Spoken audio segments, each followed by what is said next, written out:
बच्चों नमस्कार। आज हम लोग पाठ्यक्रम भाग 3 पर चर्चा करेंगे। जैसा कि 2 वीडियोज़ में हम अपने सामान्य हिंदी पाठ्यक्रम भाग 1 भाग 2 पर चर्चा किए, फिर आज भाग 3 के अंतर्गत फिर उसी क्रम को हम आगे बढ़ाते हैं। नेक्स्ट चैप्टर हमारा जो है वह होता है लिंग, वचन,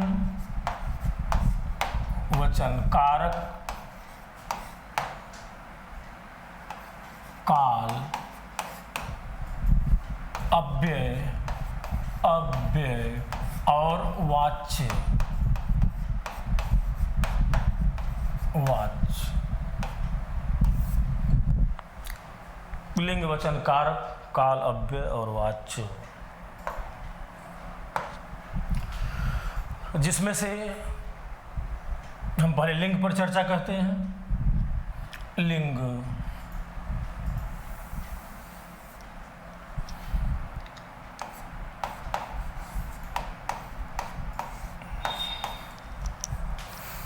जो बच्चों आप इंग्लिश पढ़ते हैं जेंडर, वही हिंदी में लिंग होता है। तो यह जो चैप्टर हमने अभी आप के सामने लिखा, लिंग, वचन कारक, अव्यय, काल और वाच्य, यह मुख्य रूप से वनडे एग्जाम का पार्ट है।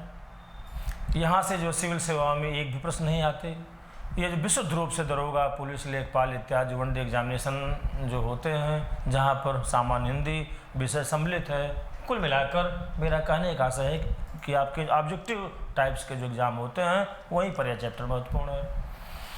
लिंग के अंतर्गत हम लोग पढ़ते हैं, यहाँ पर परिभाषा पहले देख लेंगे। जिसे कहते हैं शब्द की जात को लिंग कहते हैं। लिंग के अंतर्गत हमें किसी भी शब्द के नर या मादा जात का बोध होता है। लिंग शब्द का शाब्दिक अर्थ है चिन्ह। बच्चों मैंने आपसे बताया था कि चिन्ह कैसे लिखेंगे।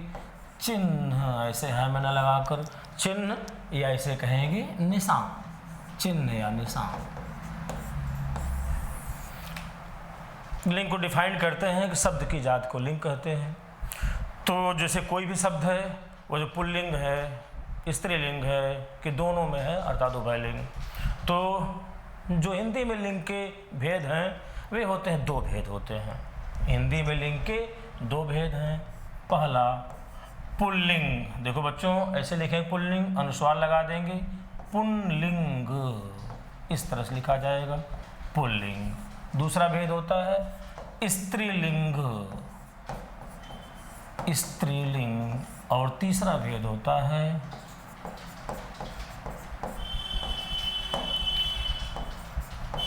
नपुंसक लिंग, नपुंसक लिंग।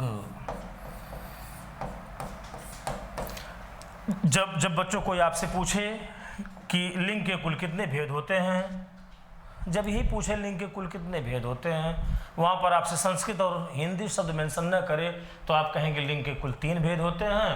पहला पुल्लिंग, दूसरा स्त्रीलिंग और तीसरा नपुंसक लिंग। ये जो वस्तुतः ये जो 3 भेद हम बताए, ये जो मुख्य रूप से जो संस्कृत में होते हैं, लेकिन हिंदी में लिंग के केवल 2 ही भेद होते हैं। ध्यान दीजिएगा, हिंदी में लिंग के कितने भेद होते हैं? 2। अब आप कहेंगे सर कि दोनों में जो पाया जाता है उसे क्या कहते हैं हिंदी में? तो हिंदी में जो दोनों में पाया जाता है उसे कहते हैं उभयलिंग, उभयलिंग। लेकिन यह लिंग का भेद नहीं होता है, यह बात विशेष ध्यान दीजिएगा। तो इस पार्ट के अंतर्गत, लिंग के अंतर्गत, हम जो शब्द की जात को देखते हैं कि जो कोई शब्द है वह जो पुल्लिंग है कि स्त्रीलिंग है, वह जो एक वचन में जो पुल्लिंग है कि वो एक वचन में वह स्त्रीलिंग है, इन सब बातों को हम देखते हैं। तो इसके अंतर्गत जो हमारा परीक्षोपयोगी जो पार्ट शुरू होता है वह है कि जो शब्द हैं हमारे शब्द में, जैसे तत्सम शब्द, तत्सम शब्द, तो इसको 2 पार्ट में डिवाइड कर दें। एक हो गया तत्सम पुल्लिंग शब्द, तत्सम पुल्लिंग शब्द, और बच्चों दूसरा हो गया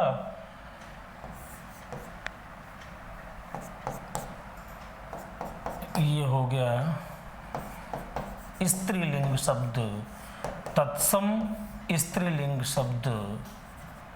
तो हम जब पाठ पढ़ते हैं शब्दों के लिंग निर्णय संबंधी नियम, शब्दों के लिंग निर्णय, शब्दों के लिंग निर्णय संबंधी नियम, संबंधी नियम। तो जो है इस पार्ट को हम पढ़ते हैं पुल्लिंग जो शब्द हैं, पुल्लिंग शब्दों के लिंग निर्णय संबंधी नियम और स्त्रीलिंग शब्दों के लिंग निर्णय संबंधी नियम। तो ये जो तत्सम शब्द का हो गया, इसी प्रकार हूबहू हम नेक्स्ट क्रम में तद्भव शब्द को पढ़ते हैं। तद्भव शब्दों के लिंग निर्णय संबंधी नियम, इसे भी दो पार्ट में डिवाइड कर देंगे। यहाँ हम कह देंगे तद्भव पुल्लिंग शब्दों के लिंग निर्णय संबंधी नियम, और यहाँ पर कह देंगे तद्भव स्त्रीलिंग शब्दों के लिंग निर्णय संबंधी नियम। कुल मिलाकर हमारे पास शब्द चाहे तद्भव हो, चाहे हमारे पास शब्द जो तत्सम हो, वह शब्द पुल्लिंग है कि वह शब्द स्त्रीलिंग है, इन सब के अपने नियम हैं। उसी नियम के आधार पर हम जानते हैं कि इसमें कौन सा शब्द पुल्लिंग है, कौन सा शब्द स्त्रीलिंग है। तो यहाँ पर लिंग के अंतर्गत हम इन सब बातों का अध्ययन करते हैं। उसके बाद फिर नेक्स्ट है वचन। अभी हमने आपसे लिखा था लिंग, वचन, कारक, अव्यय काल और वाच्य वचन। बच्चों, आपको जनरली हम अपने पाठ्यक्रम के संदर्भ में एक डेमो रूप में परिचर्चा कर रहे हैं कि हम इस पाठ को कैसे पढ़ाते हैं, कैसे हमारा जो क्रमागत तरीके से जो हमारी व्याख्यान शैली है और उसी शैली से आप परिचित हो रहे हो। जो हमसे पढ़ते हैं ऑफलाइन बच्चे, वो हमको जानते हैं। जो बच्चा हमसे कभी ऑफलाइन में नहीं जुड़ा हुआ है, तो वह भी यह देख ले कि जो किस तरीके से हम अपने जो है अपने व्याख्यान की प्रैक्टिस उसके साथ रखते हैं, ताकि उसके क्वेश्चन पूरी तरह से स्पष्ट हो जाएं। वचन जिसमें पढ़ते हैं एक वचन, बहुवचन, बहुवचन।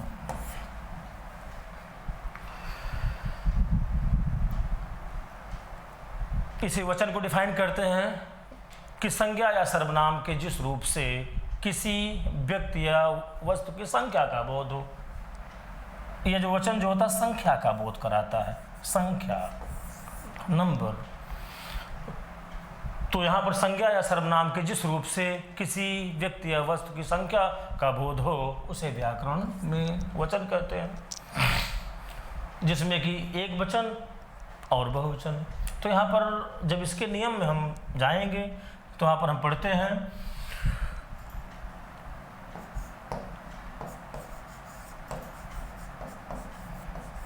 विभक्ति रहित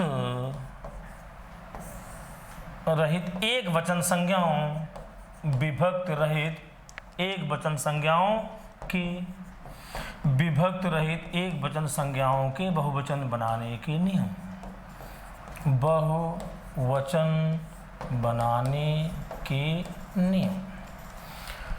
इसी तरीके से इसमें जो रूल्स हैं उस नियमों को बता करके उसमें कौन कौन से उदाहरण होते हैं उसको हम यहाँ पर पढ़ते हैं। दूसरा होता है, ये शब्द आप कर दीजिए, विभक्ति सहित एक वचन संज्ञाओं के बहुवचन बनाने के नियम। बच्चों देखिए, यहाँ हमने शब्द लिखा विभक्ति। आप जानते हैं हमारी हिंदी में जो विभक्तियाँ कुल होती है 8, जो कि देखिए ने, का, को, की, ने, का, को, की, से, में, पर और के लिए। ने, का, को, की, से, में, पर और के लिए। ये जो विभक्तियां जो हैं मुख्य रूप से क्या हैं, ये होती हैं कारक चिन्ह, कारक चिन्ह, जो कि जो कि किसी वाक्य में संज्ञा अथवा सर्वनाम के बाद में प्रयुक्त होकर उस संज्ञा अथवा सर्वनाम का संबंध वाक्य के किसी अन्य शब्द के साथ या क्रिया के साथ स्थापित करते हैं, वे जो व्याकरण में कारक कहलाते हैं। यदि प्रत्येक कारक के अपने अपने कारक चिन्ह होते हैं, उसी कारक चिन्ह को कहते हैं विभक्ति प्रत्यय। विभक्ति प्रत्यय। तो यहाँ पर हमारा जो फर्स्ट पार्ट जो रहेगा वह रहेगा विभक्ति रहित एक वचन संज्ञाओं के बहुवचन बनाने के नियम। जैसे हम यहाँ पर ले रहे हैं एक शब्द गाय, ये परीक्षा में खूब पूछा जाता है। जैसे कहेगा कि गाय शब्द का जो है बहुवचन क्या होगा, तो जो गाय शब्द क्या है आप देखिएगा बच्चों, यहाँ पर अंतिम वर्ण क्या है, यहाँ अ लगा है। तो जिस शब्द के अंत में अ लगा हो वो जो शब्द कैसा होता है, अकारांत। अकारांत संज्ञा उसे कहते हैं, अकारांत संज्ञा।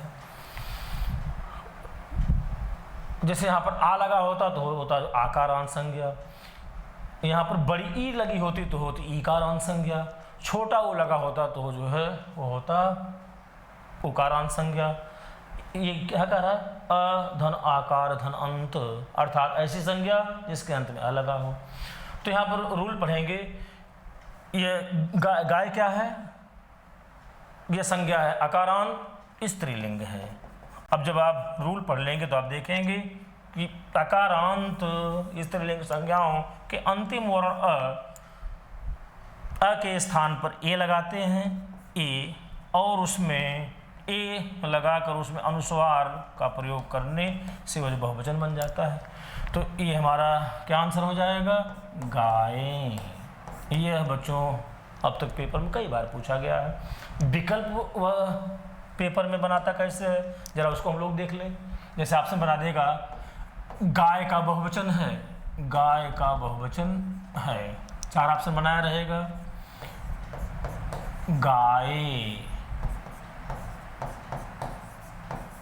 गाय, गाए, गाए। तो मेरा कहने का से है स्त्रीलिंग एक वचन जो संज्ञा होगी वह जो बहुवचन का रूप जब लेगी तो किस नियम के आधार पर लेगी, इन सब बातों का ध्यान करेंगे। एक बहुत खास प्रश्न बनता है बच्चों परीक्षा में, उसको देखिए। जैसे आपसे प्रश्न कर दिया बहु वधु, दोनों शब्द समान दिख रहा है, बहु वधु, ये दोनों शब्द क्या हैं, उकारांत संज्ञाएं, बड़ा उ लिख करके उकारांत, उकारांत संज्ञाएं। यहाँ पर एक हम किए, एक क्वेश्चन क्रिएट किए, दूसरा यहाँ पर बता दें। जैसे कह रहे हैं नदी, नारी,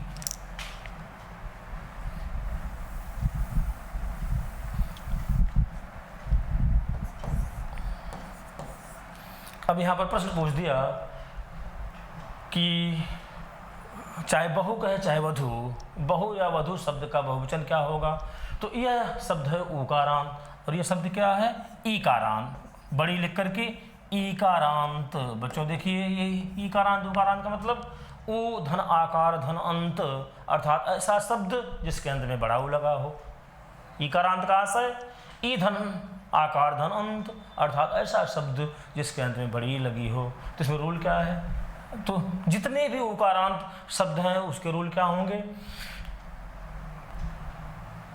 यह क्या है, स्त्रीलिंग है। उकारांत एक वचन, उकारांत एक वचन स्त्रीलिंग संज्ञाओं के अंतिम वर्ण उ, मतलब बड़ा उ। आप देख रहे हैं कि इसमें इसका क्या अंतिम वर्ण है, बड़ा उ है। बड़ा उ को पहले छोटा उ किया जाता है, छोटा उ करके फिर उसमें ए लगाने से बहुवचन बनता है। तो इसका क्या हो जाता है बहुवचन, बहुएं, बहुएं। इसका क्या हो जाता है, वधुएं, वधुएं। इसी तरीके से यहाँ पर रूल क्या है कि यदि कोई शब्द है ईकारांत का ईकारांत और क्या स्त्रीलिंग किसी भी ईकारांत स्त्रीलिंग एक वचन संज्ञा को बहुवचन का रूप देने के लिए उसके अंतिम वर्ण बड़ी ई को छोटी ई कर लिया जाता है, बड़ी ई को छोटी ई कर लिया जाता है और उसमें यहाँ जोड़ने से बहुवचन बनता है। तो इसका क्या हो जाता है बहुवचन? नदियाँ।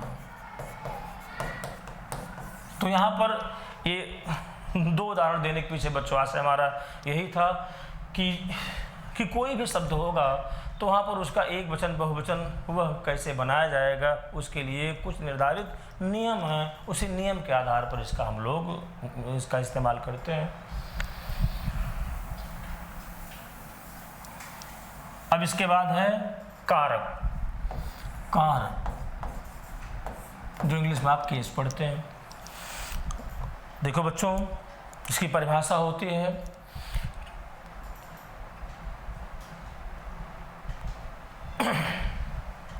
देखिए, अभी जो हमने लिखा था ने, का, को, की, से, में, पर और के लिए, विभक्तियां जो हमने लिखा था हिंदी की, वे मूल रूप से कारक चिन्ह होती हैं और वे किसी भी वाक्य में संज्ञा अथवा सर्वनाम के बाद में प्रयुक्त होकर उस संज्ञा सर्वनाम का संबंध क्रिया के साथ या वाक्य किसी अन्य शब्द के साथ स्थापित करते हैं। तो कैसे करेंगे डिफाइन कारक के बारे में? ऐसे शब्द या कहिए शब्दांश, ऐसे शब्द या शब्दांश जो किसी भी वाक्य में संज्ञा या सर्वनाम, जो किसी भी वाक्य में संज्ञा या सर्वनाम के बाद में प्रयुक्त होकर उसका अर्थात संज्ञा अथवा सर्वनाम का उसका संबंध, जो किसी भी वाक्य में संज्ञा अथवा सर्वनाम के बाद में प्रयुक्त होकर के उसका संबंध क्रिया के साथ या वाक्य के किसी अन्य शब्द के साथ स्थापित करते हैं, वे व्याकरण में कारक कहलाते हैं। तो जो परिभाषा को याद करने के लिए जैसे हमने रफली लिखा, जब ऐसे आप उसको लिख लेते हैं तो देखो अब बोलेंगे यहाँ से ऐसे शब्द या शब्दांश जो किसी वाक्य में संज्ञा अथवा सर्वनाम के बाद में प्रयुक्त होकर के उस संज्ञा अथवा सर्वनाम का संबंध क्रिया के साथ या वाक्य के किसी अन्य शब्द के साथ स्थापित करते हैं, वे व्याकरण में कारक कहलाते हैं। जैसे यहाँ हमने कह दिया राम ने कहा, राम ने कहा, एक वाक्य बना दिए। दूसरा वाक्य बना दिए मोहन की किताब, मोहन की किताब। अब बच्चों कर परिभाषा में केवल हम यही कहे होते कि कारक कुछ इस प्रकार के शब्द अथवा शब्दांश होते हैं जो किसी वाक्य में संज्ञा अथवा सर्वनाम के बाद में प्रयुक्त होकर उस संज्ञा अथवा सर्वनाम का संबंध क्रिया के साथ स्थापित करते हैं, वे व्याकरण में कारक कहलाते हैं। तो मेरी परिभाषा पूर्ण नहीं होती। ये जो कारक चिन्ह है ये किसी भी वाक्य में संज्ञा अथवा सर्वनाम के बाद में प्रयुक्त होकर उस संज्ञा सर्वनाम का संबंध क्रिया के साथ या वाक्य के किसी अन्य शब्द के साथ स्थापित करते हैं, तब ये कारक कहलाते हैं। जैसे यहाँ पर देखिए राम ने कहा, राम संज्ञा है, कहना क्रिया है, तो यहाँ पर राम और क्रिया का संबंध ने बता रहा है, तो ने हो गया कारक चिन्ह। मोहन की किताब, मोहन भी संज्ञा, किताब भी संज्ञा, बीच में एक जो शब्द है की अर्थात मोहन और किताब का संबंध बताने वाला यह चिन्ह है की, इसलिए हो गया कारक चिन्ह हो गया। तो हम लोग पढ़ते हैं कारक के भेद या प्रकार, जिसमें चूंकि जब वर्णमाला आप पढ़ते हैं तो वहाँ पर विभक्तियाँ पढ़ेंगे हिंदी की। चूँकि हिंदी की कुल विभक्तियाँ होती हैं 8 और ये क्या होते हैं मूल रूप से? ये मूल रूप से कारक चिन्ह होते हैं। तो जो है इस कारण से कारक के कुल भेद भी होते हैं 8। तो बच्चों कारक के भेद हम आपसे 2 मिनट केवल कारक के भेद पर चर्चा कर लें। जो खास प्रश्न इसमें बनते हैं उस पर केवल हम आपको एक डेमो के तहत बता दें। तो यहाँ पर पहला होता है, यहाँ पर पहला है कर्ता कारक, कर्ता कारक। अभी आगे इसके हम लिख रहे हैं सिंबल। दूसरे क्रम पर कर्म कारक,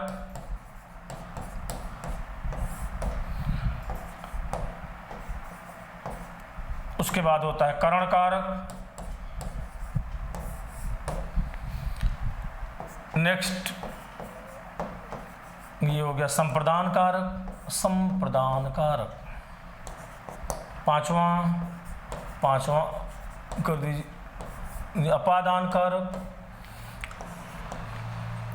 छठा संबंध कारक,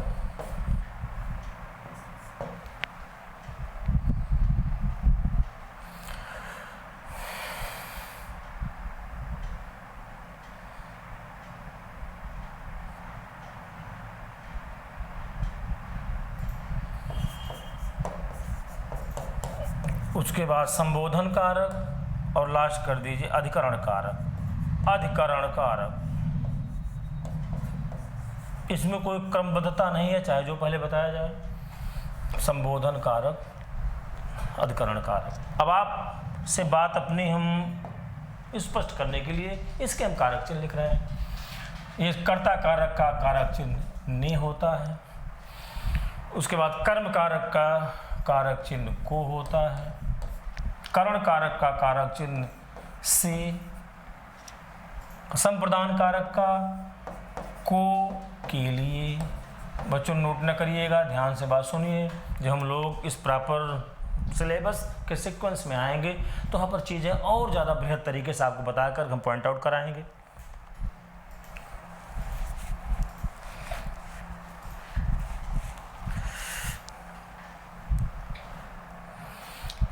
अपादान का कारक चिन्ह से। संबंध कारक का के की रारेरी। संबोधन कारक का हे अजी अहो लो इत्यादि। अधिकरण कारक का कारक चिन्ह होता है में और पर। में और पर। अब बच्चों क्वेश्चन यहाँ पर कैसे बनता है ध्यान दीजिएगा। अब ये आप देखिए यहाँ पर कर्म कारक का कारक चिन्ह को है और संप्रदान कारक में भी को है। तो आपका करण कारक का कारक चिन्ह से है, अपादान में भी से है। तो यह जो करण कारक का कारक चिन्ह से है, यहाँ हम ब्रैकेट में संबंध लिख दे रहे हैं। हम आपको भी बात समझा रहे हैं क्यों लिख रहे हैं। अपादान के आगे जो लिखे हैं कारक चिन्ह से, यहाँ लिख दे रहे हैं ब्रैकेट अलगाव। अलगाव बच्चों ध्यान दीजिएगा। जहाँ जहाँ पर टेक्निकलिटी केवल वही हम आपसे कर रहे हैं शेयर, बाकी पूरी बात नहीं बता रहे हैं। ये जो कर्म कारक का कारक चिन्ह को है, उसके बाद संप्रदान कारक का भी कारक चिन्ह को है। दोनों के प्रयोग में मूलभूत क्या अंतर होता है, इसी बात पर आप फोकस करिए। यह जो कर्म कारक का कारक चिन्ह जो को होता है, यह वाक्य में कर्म के साथ प्रयुक्त होगा और क्रिया का फल या प्रभाव कर्म पर वह सूचित करता है। यह कर्म कारक का कारक चिन्ह को यह वाक्य में कर्म के साथ प्रयुक्त होगा और क्रिया का फल या प्रभाव कर्म पर व्यक्त करेगा। जैसे हम एक लिख रहे हैं उदाहरण, राम ने मोहन को मारा। राम ने मोहन को मारा। इसमें बच्चों आप प्रश्न पूछेंगे कि राम ने किसको मारा, तो आपको जवाब प्राप्त होगा मोहन। तो मोहन क्या हो गया, यह मोहन कर्म हो गया, कर्म। और यहां पर कर्म के साथ कारक चिन्ह क्या लगा है, को लगा है। क्रिया क्या है, मारना। इस वाक्य में मारना क्रिया का फल या प्रभाव किस पर पड़ रहा है, मोहन रूपी कर्म पर। तो ये क्या हो गया, आंसर हो गया कर्म कारक। तो हमने डिफाइन किया कि कर्म कारक का कारक चिन्ह को किसी भी वाक्य में कर्म के साथ प्रयुक्त होता है और वह क्रिया का फल या प्रभाव कर्म पर व्यक्त करता है अथवा सूचित करता है। जबकि ये वाला संप्रदान कारक का जो कारक चिन्ह को है, इसके बारे में देखिए। यह भी वाक्य में कर्म के साथ प्रयुक्त होगा, लेकिन यहाँ पर एक बहुत ही सूक्ष्म अंतर है। जैसे कहते हैं जिसको कुछ दिया जाए या जिसके लिए कुछ किया जाए, उस बात का बोध कराने वाले जो कारक चिन्ह होते हैं वे कहलाते हैं संप्रदान कारक। जैसे हम इसी बात को लिख दें चेंज करके, राम ने मोहन को कुछ रुपए दिए। राम ने मोहन को कुछ रुपए दिए। माँ ने बच्चे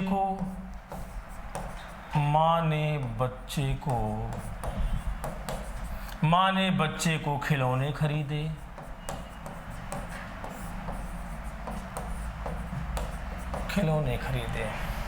ध्यान दीजिएगा, ये संप्रदान कारक का कारक चिन्ह जो को होता है, इस कारक चिन्ह से कर्म के लिए कुछ किए जाने अथवा कुछ दिए जाने का बोध कराता है।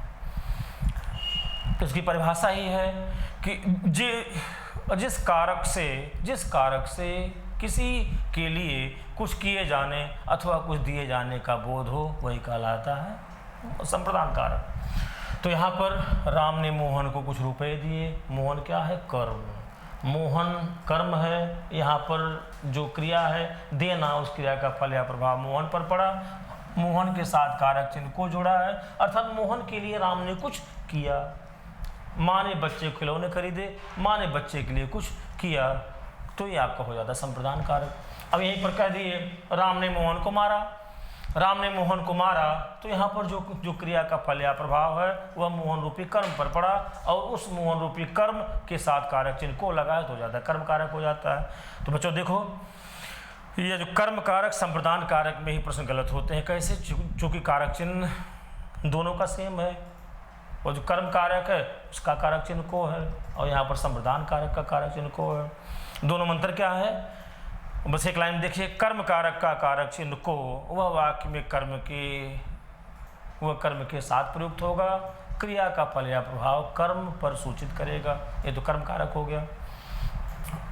उसके बाद संप्रदान कारक में भी जो इसका कारक चिन्ह को है वह भी कर्म के साथ प्रयुक्त होगा, लेकिन वह कर्म के लिए कुछ किए जाने अथवा दिए जाने का बोध कराएगा। जहाँ पर बच्चों कारक चिन्ह को रहे कर्म के साथ, और वहाँ पर कुछ दिए जाने अथवा किए जाने का बोध कराए, वहीं पर संप्रदान कारक होता है। इससे बिल्कुल जितनी भी कंडीशंस होंगी वहाँ पर कर्म कारक होगा। इस हम आपको कोट करके ब्रैकेट नोट करके इस बात को लिखा देते हैं, तो वहाँ चीज़ें स्पष्ट हो जाती हैं।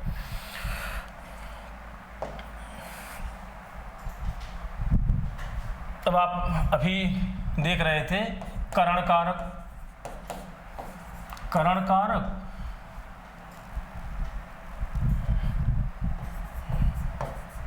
अपादान कारक, दोनों का कारक चिन्ह होता है से। लेकिन हमने क्या बताया? यह जो करण कारक का कारक चिन्ह से है वह संबंध का बोध कराता है, जबकि अपादान कारक का कारक चिन्ह जो से है वो जो सेपरेशन का बोध कराता है, अर्थात अलगाव का बोध कराता है। दोनों में ही अंतर है। जैसे कभी कभी परीक्षाओं में कुछ क्वेश्चन ऐसे पूछे जाते हैं जहां आपको डिसाइड कर पाना यह थोड़ा मुश्किल होता है कि दोनों में कौन उसका आंसर होगा। जैसे हम पूछ रहे हैं, देखिएगा, जैसे मुझे अपने परिश्रम से भोजन मिलता है। मुझे अपने परिश्रम से भोजन मिलता है।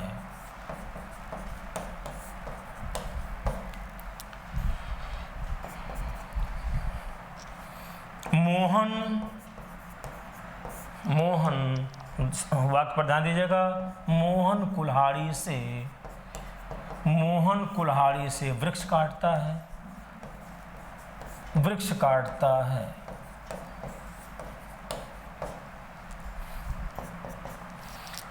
चूहा बिल से बाहर निकला। चूहा बिल से बाहर निकला।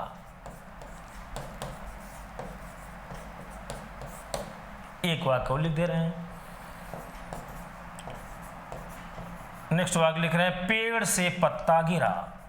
पेड़ से पत्ता गिरा। बच्चों ध्यान देना, यह हमारा प्रथम वाक्य है। मुझे अपने परिश्रम से भोजन मिलता है। यहाँ पर मिलना, भोजन मिलना, वह कैसे मिल रहा है? वो परिश्रम कर रहा है, लेबर कर रहा है। तो यहाँ पर कारक चिन्ह से जो संबंध का बोध करा रहा है, तो ये हो गया करण कारक हो गया, ये हो गया करण कारक। मोहन कुल्हाड़ी से वृक्ष काटता है। यह जब वाक्य जब इन दो कारकों के बीच में कभी जब पेपर में दिखाई देता है, तो विद्यार्थी इन दो कारकों के बीच में आंसर देने में वह सहज नहीं हो पाता। कैसे? चूंकि वह उसके दिमाग में तर्क आ जाता है कि मोहन कुल्हाड़ी से वृक्ष काटता है। जैसे आप सपोज करो बच्चों, जैसे कोई व्यक्ति कुल्हाड़ी से वृक्ष काट रहा हो, तो वहाँ पर ये होता है कॉन्टैक्ट उसका समाप्त हो गया, अर्थात जो शाखा होगी वह टूट गई, वह जो है पार्थक्य हो गया, सेपरेशन हो गया। लेकिन यहाँ पर आपको ध्यान ये देना है कि मोहन कुल्हाड़ी से वृक्ष काटता है। मोहन काटता है, क्या काटता है? वृक्ष काटता है। वह वृक्ष को किससे काटता है? कुल्हाड़ी से काटता है, संबंध हो जाएगा। यहाँ पर वृक्ष को काटने का संबंध कुल्हाड़ी से जो शब्द बताने वाला है, कारक चिन्ह वह से है, इसलिए यहाँ पर संबंध का बोध करा रहा है, होगा करण कारक हो गया ये भी। अब यहाँ पर चूहा बिल से बाहर निकला, अर्थात कॉन्टैक्ट समाप्त हो गया, मीन्स अलगाव का बोध कराया। पेड़ से पत्ता गिरा, अलगाव का बोध कराया। आप कहिए गंगा मतलब नदी, गंगा नदी हिमालय से निकलती है, कॉन्टैक्ट समाप्त हो गया। जैसे हम कह रहे हैं चूहा बिल से बाहर निकला, तो यहाँ पर कोई छात्र कहेगा कि बिल से बाहर निकला, थोड़ा घूमा टहला, फिर बिल में आ गया, तो आप कहें करें कॉन्टैक्ट समाप्त हुआ। वाक्य जो कह रहा है वहीं पर ध्यान देना है। चूहा बिल से बाहर निकला, इस वाक्य में चूहे का बिल से कॉन्टैक्ट समाप्त हो गया, अलगाव हो गया, तो यहाँ पर होगा प्रपादान कारक। बच्चों देखो, कुल मिलाकर के हमारी परीक्षा में वही प्रश्न ज़्यादातर शामिल होते हैं जो अपवाद के रूप में होते हैं, जो कि कुछ विशिष्ट नियमों पर बेस्ड होते हैं, तो उन्हीं बिंदुओं पर विशेष ध्यान देना होता है। बाकी आप जो पाठ्यक्रम को सरलीकृत करके पढ़ जाएंगे तो आपकी समझ में जो पूरी तरह से आएगा। लेकिन विद्यार्थी जो सही दिशा में मूवमेंट जो अपना बनाए रखता है, उसकी एकमात्र उस तैयारी ऐसी होनी चाहिए कि जो टफ से टफ क्वेश्चन परीक्षा में पूछे जा रहे हों, उसको भी अपनी पढ़ाई में शामिल जरूर करें। ये तो हम कारक की बात कर दिए, लिंग वचन कारक। एक पार्ट है इसमें अव्यय, ये बहुत ही कठिन पार्ट होता है बच्चों। ये जो मुख्य रूप से जो दरोगा परीक्षा में ये पूछा जाता है। जब आपको वर्णमाला हम पढ़ाएंगे तो वर्णमाला में चर्चा करते हैं कि अव्यय किसे कहते हैं। नाम से स्पष्ट है, जिसका कभी व्यय न हो, जिसका कभी व्यय न हो। मतलब आप इसे डिफाइन कर दीजिए कि हिंदी में कुछ ऐसे शब्द होते हैं, हिंदी में कुछ ऐसे शब्द होते हैं जिनका कभी व्यय या कहिए खर्च, जिनका कभी व्यय या खर्च नहीं होता है, वे हिंदी के अव्यय कहलाते हैं। जैसे यहाँ वहाँ, किंतु परंतु, लेकिन, यद्यप, तथा, जबकि, बल्कि, कम से कम, जब तब, फिर, इस तरह जो शब्द होते हैं हो जाते हैं अव्यय। इसी तरीके संस्कृत में भी कुछ ऐसे शब्द होते हैं जिनका कभी व्यय नहीं होता, जो कि संस्कृत का अव्यय कहलाता है। जैसे होता है कदाचित, जैसे किंचित, सनय सनय, इतस्ततः, इस तरह के शब्द होते हैं अव्यय। तो यहाँ पर अव्यय जो हम लोग पढ़ते हैं तो इसके 4 भेद होंगे, 4 भेद। अब इसमें हम आपको बता दें कि इन चारों भेद में से जो इसका पहला वाला होता है मुख्य रूप से वही होता है इम्पोर्टेंट। नंबर 1 होता है क्रिया विशेषण अव्यय। क्रिया विशेषण अव्यय, इसीलिए पहले हम आपको पढ़ा लेते हैं विशेषण, तब इसको पढ़ाते हैं। क्रिया विशेषण अव्यय। दूसरा होता है समुच्चय बोधक अव्यय। समुच्चय बोधक अव्यय, समुच्चय बोधक अव्यय।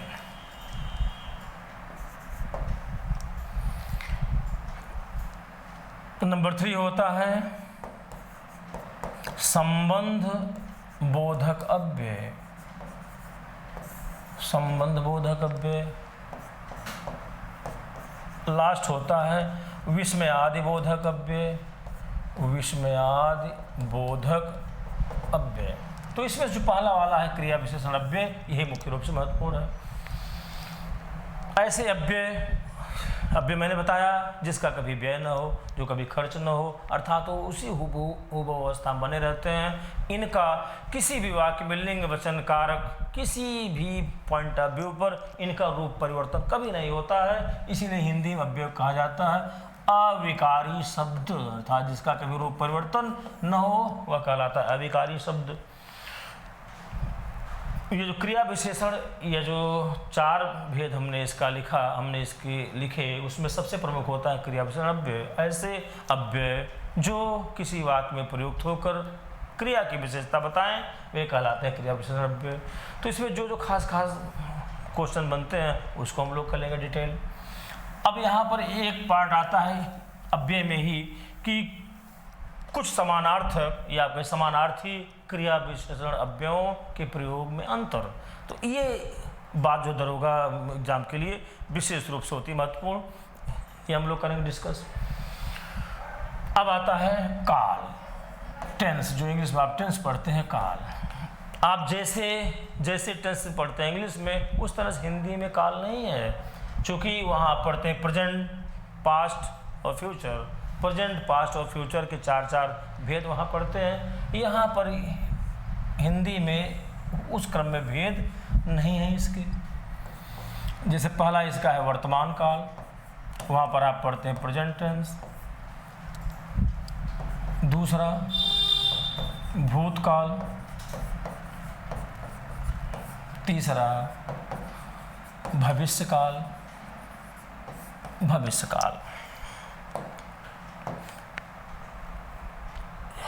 यही जब आप पढ़ते हैं इंग्लिश में तो इसके 4 भेद, इसके 4 भेद, इसके 4 भेद। यहाँ पर 4 भेद नहीं हैं, यहाँ पर इसके होते हैं 5 भेद, इसके होते हैं 6 भेद, इसके होते हैं 3 भेद।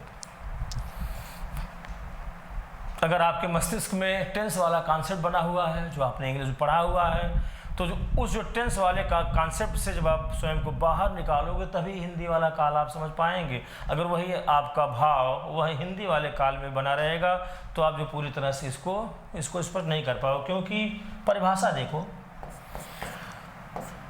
परिभाषा होती क्रिया के उस रूपांतर, बच्चों रूपांतर मीन्स रूप परिवर्तन, क्रिया के उस रूपांतर या कहिए रूप परिवर्तन,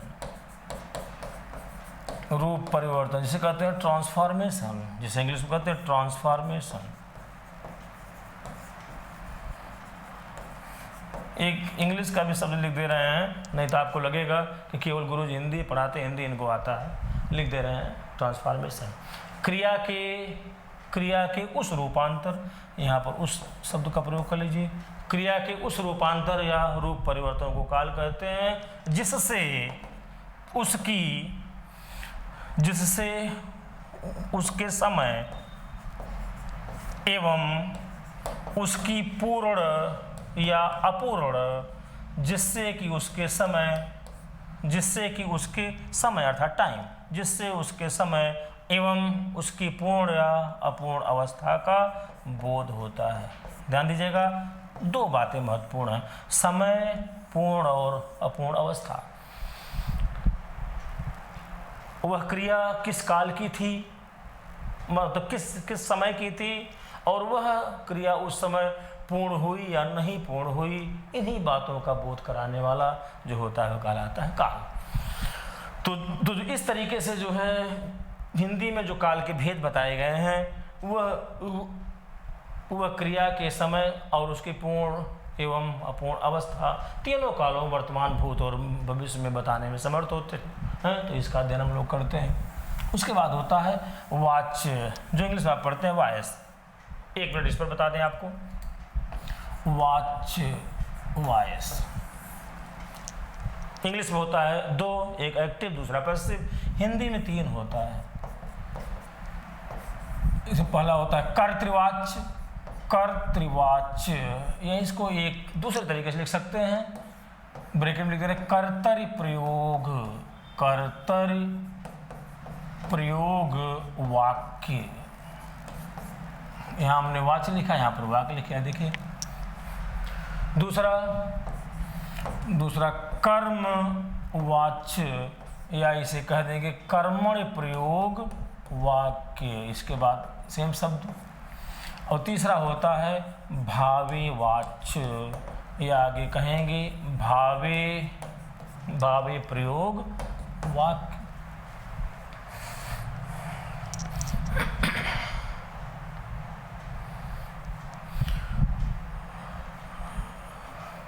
ये पहला वाला क्या है?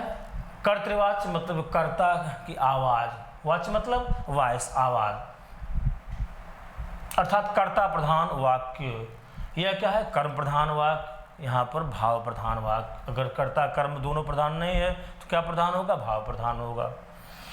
तो ये जो कर्तृवाच्य में जैसे हम कोई वाक्य लिखते हैं जहाँ पर कर्ता प्रधान मतलब क्या होगा? क्रिया का फल या प्रभाव कर्ता पर पड़ेगा तो कर्ता प्रधान होगा, क्रिया का फल या प्रभाव अगर भाव पर कर्म पर पड़ेगा तो कर्म प्रधान होगा। क्रिया का फल या प्रभाव पहला वाला कर्ता, दूसरा कर्म, दोनों पर न पढ़ के किसी अन्य शब्द पर पड़ेगा तो जो भावे वाच्य होता है। तो इस तरह से हिंदी में पढ़ते हैं। इसके 3 भेद, कर्तृ, कर्म और भावे।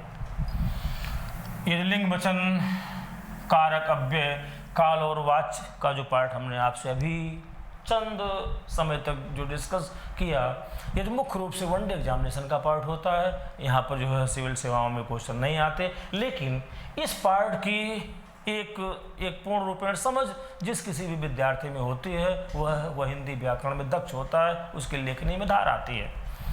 अब यहाँ से हमारा नेक्स्ट जो चैप्टर शुरू होता है जो हिंदी पाठ्यक्रम का, वो होता है विविध प्रकार के शब्द एवं उनके अर्थ। विविध प्रकार के शब्द एवं उनके अर्थ। इसमें हम लोग शब्द की परिभाषा, उसके बाद जो होता है सार्थक एवं निरर्थक शब्द,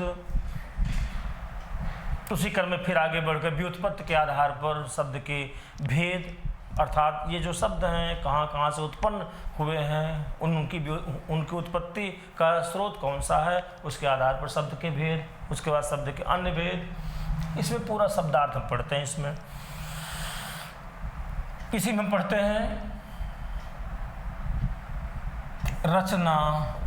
रचना या बनावट के आधार पर शब्द के भेद, जिसमें 3 भेद हम पढ़ते हैं। रूढ़ शब्द, यौगिक शब्द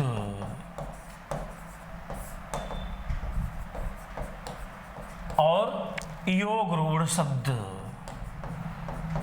बड़ी छोटी सी बात है बच्चों, लेकिन यह जब पेपर में पूछा जाता है लड़के इसको मिस कर देते हैं। हम इन्हीं सब बिंदुओं पर इस समय आपसे कर रहे हैं चर्चा कि कहाँ कहाँ पर विद्यार्थी थोड़ा सा ध्यान नहीं देता है तो क्वेश्चन उसके गलत हो जाते हैं। रूढ़ शब्द, जिन शब्दों के खंड सार्थक नहीं होते हैं वे कहलाते हैं रूढ़ शब्द। जैसे नाक, कान, आँख, दांत, मुंह, इस तरह से बोले। ना करिए अलग, क अलग, दां अलग, त अलग, मुंह अलग, ह अलग, अर्थात दोनों शब्दों को आप तोड़ कर लिख देंगे तो उसका कुछ भी अर्थ प्राप्त नहीं होगा, वे कहलाते हैं रूढ़ शब्द। वे शब्द जो कि 2 शब्दों के योग से बनते हैं और उनके दोनों खंड सार्थक होते हैं, वे कहलाते हैं यौगिक शब्द। जैसे कह दिए दूध वाला, दूध अलग हो गया, वाला अलग। जैसे कहते घुड़सवार, घोड़ा अलग, सवार अलग। तो इस तरह के जो शब्द होंगे, मतलब यह जो शब्द है यौगिक, यह 2 शब्दों के योग से बनता है और इसके खंड भी होते हैं सार्थक, कहलाता है यौगिक। ये जो नेक्स्ट वाला है, ऐसे शब्द जो कि दो शब्दों के योग से बनते हैं, जिनके खंड भी होते हैं सार्थक, किंतु ये किंतु ये कोई सामान्य अर्थ न रखकर किसी विशिष्ट अर्थ की ओर संकेत करते हैं, वे कहलाते हैं योग रूढ़ शब्द।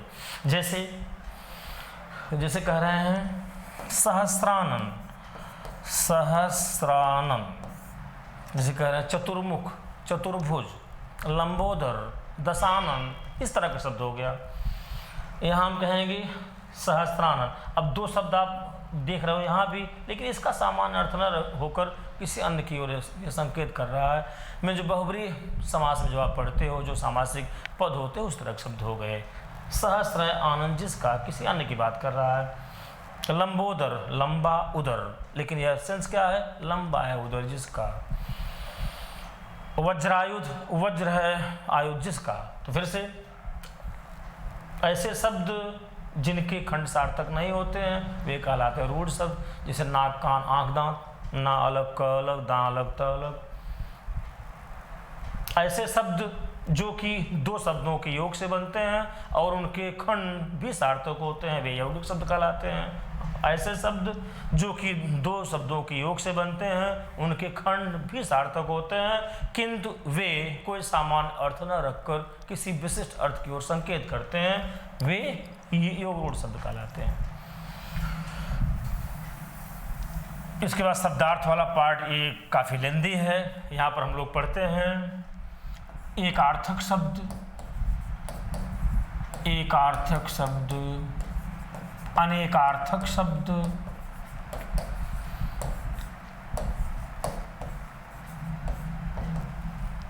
उसके बाद होता है समोच्चरित भिन्नार्थक शब्द। शब्द पर ध्यान देना, समोच्चरित, समोच्चरित भिन्नार्थक शब्द, समोच्चरित भिन्नार्थक शब्द। उसके बाद आता है अनेक शब्दों के स्थान पर एक शब्द। वाक्यांश जो होता है, अनेक शब्दों के स्थान पर एक शब्द।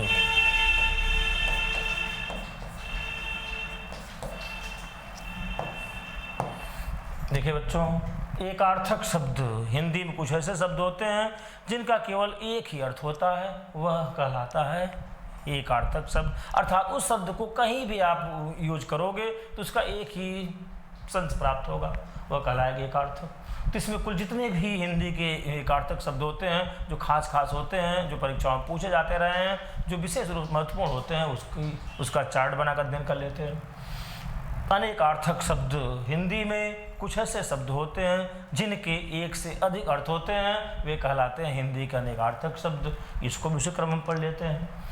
यहाँ पर देखिए समोच्चरित, जिनका ऐसे शब्द जिनका उच्चारण तो समान होता है किंतु उनका अर्थ भिन्न होता है।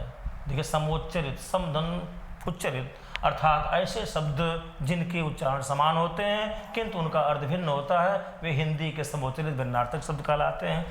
जैसे इसको दिखाएं, जैसे देखिए अंश, हम कह रहे हैं अंश।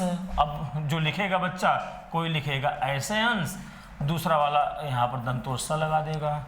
अब जो नहीं जान रहा है कि दंतोस्सा लग करके जो अंश शब्द बना है उसका भी अर्थ हो, तो कहेगा शब्द गलत है। नहीं, यह होता है हिस्सा, भाग, घटक, कंपोनेंट्स, पार्ट, और इसका मतलब होता है कंधा, कंधा।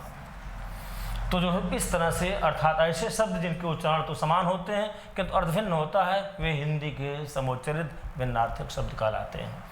तो यहाँ तक हम लोग शब्द पर बात, और यह जो होता है अनेक शब्दों के स्थान पर एक शब्द, वाक्यांश। यह चाहे सिविल का कोई एग्जाम हो, मेंस का, या जो वनडे में जितनी भी परीक्षाएं होती हैं जहाँ पर हिंदी पाठ्यक्रम शामिल है, उसका एक अहम भाग होता है अनेक शब्दों के स्थान पर एक शब्द। ये आपके प्रैक्टिस के ऊपर है, लेकिन वहाँ पर अनेक शब्द के स्थान पर एक शब्द में वह शब्द कौन सा शुद्ध है, यह ध्यान देना विद्यार्थी के लिए बेहद आवश्यक है। जैसे आता है, जिसे कह रहा है कही हुई बात को बार बार कहना, कही हुई बात को बार बार कहना या एक ही बात को बार बार दोहराना, दोनों बातें सेम है। कभी कोई लड़का पढ़ा है, वो अपने कॉपी में अपनी किताब से प्रैक्टिस कर गया है, कही हुई बात को बार बार कहना, इसी बात को पेपर सेटर घुमा दिया, एक ही बात को बार बार दोहराना, तो इसका होता है पृष्ठ पेषण, पृष्ठ पेषण हम केवल आपको दिखा रहे हैं विद्यार्थी गलत कहाँ करता है। पृष्ठ पेषण, तब आपका जो ऑब्जेक्टिव टाइप का पेपर है तो इसी को 4 विकल्प बना दिया है। ये वाले पहले वाले प को प्र कर दिया पहले विकल्प में, दूसरे विकल्प में बीच वाले प को प्र कर दिया, कुल मिलाकर ये जो स है मूर्धन्य स इसको चेंज कर दिया। मतलब कुछ ऐसे जो है उसमें कन्फ्यूजन के क्षण आपको क्रिएट कर देगा।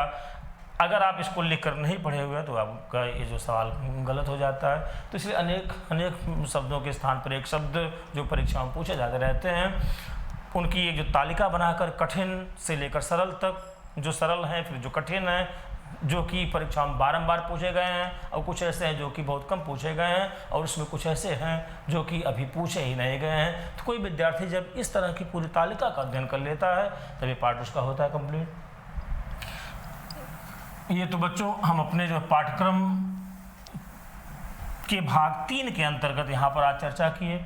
अब उसके बाद नेक्स्ट क्लास में जो हम आएंगे तो आप सब चर्चा करेंगे। इसके आगे का हमारा क्रम जो था संधि समास रस छंद अलंकार, वाक् शुद्धि, हिंदी में विराम चिन्हों के प्रयोग के नियम, ये जो कंप्रेहेंशन वाला जो पार्ट होता है अपहृत गद्यांश वह कैसे पूछा जाता है, वाक्य के भेद एवं वाक्य के रूपांतर। अब इन सब बातों पर जो हिंदी का जो मेरा या आपके पाठ्यक्रम का जो अगला भाग है हम उस पर चर्चा आज के बाद करेंगे। मैं आपको फिर आपसे को याद दिला दूं कि मेरी लाइव क्लास 6 अगस्त, बच्चों हम बोर्ड पर लिख कर बोलते ताकि आप कहीं लिख भी लें। मेरी लाइव क्लास 6 अगस्त को सायं 4 बजे 4 से 5 स्टार्ट होगी। हमारे पुराने विद्यार्थी जो हैं जिनका नंबर हमारे पास कॉपी में था, हमने उनको अपने ग्रुप में लिंक कर लिया है। इसके बाद भी कुछ बच्चे का मोबाइल नंबर बदल गया होता है तो हमसे उसका कांटेक्ट नहीं हो पा रहा है। तो यह मेरा वीडियो जो भी मेरा विद्यार्थी सुन रहा हो, जो मुझसे पढ़ा हो, वह भी जो मुझसे अब पढ़ना चाहता है अर्थात नवप्रवेशी के रूप में जो मुझसे जुड़ना चाहता है, वह भी मुझसे कांटेक्ट करके वो जो है अपना नंबर मतलब व्हाट्सएप नंबर वो हमसे शेयर करके वह जो है मेरे ग्रुप में लिंक हो सकता है और मेरे अपने अध्यापन कार्य से वह लाभ प्राप्त कर सकता है। तो बच्चों यह डेट हमने 6 अगस्त को रखा। ये चूँकि रक्षाबंधन के तुरंत बाद की डेट है, वो जो रक्षाबंधन पर्व के कारण ही हमने जो है इस डेट को आगे बढ़ाया। रक्षाबंधन है, उसके बाद मंदिर का शिलान्यास भी होना है, तो इस वजह से हमें ये जो टाइम ऑफ टर्बुलेंस के हालात और कुछ अपने पर्व त्यौहार के हालात थे, इन दोनों के बाद हमने अपनी क्लास को रखा। और थोड़ा इसके पूर्व हमें अपना पूर्वाभ्यास भी हो जाएगा, हमारी टेक्नोलॉजी कैसे कैसे यहाँ पर व्यवहरित होगी, ये जो है लाइव क्लास में क्या क्या मानक होते हैं, यह सब भी स्पष्ट हो जाएंगे। मेरा अपना पेपर वर्क भी कंप्लीट हो जाएगा। तो कुल मिलाकर के 6 अगस्त को हम सभी लोग ये अपना पाठ्यक्रम जो आपको हम बता रहे हैं, जो मेरा सिविल सेवाओं के साथ साथ 1 दिवसीय परीक्षाओं के लिए महत्वपूर्ण है, जो सामान्य हिंदी का पाठ्यक्रम है, ये हमारी क्लास जो कार्यशाला 6 अगस्त को सायं 4 से 5 आरंभ होगी। जो बच्चे मुझसे जुड़े हैं और जो नए भी जुड़ना चाहें वे हमसे जुड़ सकते हैं। हालांकि नीचे जो मेरा नंबर है, कॉन्टैक्ट नंबर, वो आपको वीडियो में दिख जाएगा। फिर भी हमें एक बार नोट कर दें, आप मेरा मोबाइल नंबर लिख लीजिएगा 95 32 39 31 55। तो बच्चों आप प्रयास करिएगा कि आप अपनी बात हम तक मैसेज के थ्रू करिएगा, बार बार आप फ़ोन नहीं करेंगे, ध्यान दीजिएगा। तो यह जो आज हम यहीं पर अपनी वाणी को विराम देते हैं, फिर उसके बाद नेक्स्ट वीडियो में आपसे मिलते हैं। जय हिंद।